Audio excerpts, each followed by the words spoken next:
andito ako ngayon. Gagawa tayo ng beef palo. Ito, binili ko sa palengke, dun sa suki ko. Taba-taba. Gagawin kong beef palo. Sabi nga niya, bakit to? Yung gagawin ko dito, makolesterol daw ito. Sabi ko, gagawa ako ng mantika. At sinabi ko sa kanya, na alam mo pa na ang mantika ng baka or beef tallow ang pinaka-healthiest na mantika sa buong mundo. Hindi olive oil, hindi lard, hindi seed oil, hindi vegetable oil, kundi beef tallow. Beef tallow, coconut oil, lard, yan ang mga kinakain ng mga low carber. Air fry natin siya.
Ayan, we're almost done. Tapos na po.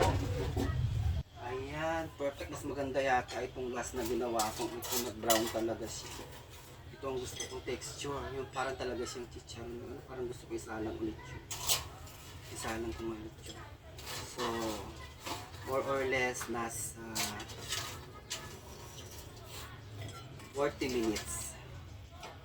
Mas maganda siguro next time ipapachop ko ng mas maliliit yung kaba para mas madali siyang maluto. Ito, hindi ko naman po ito kakainin minsanan sa isang upuan. Kasi ang kailangan lang po high fats. Kakain po ng mga ilang piraso tuwing kumakain. Hindi po siya kakainin ng isang upuan lang po. Pero yung iba, makikita po ninyo yung mga ibang mga carnivore. Mga ibang carnivore, makikita nyo. Halos nanginginig pa yung mga taba. Ewan ko paano nilang ginagawa yun. Yun ang una.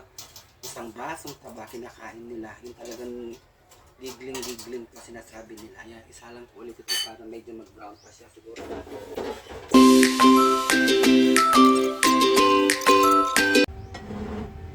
Ang chicharon gawa sa taba ng baka.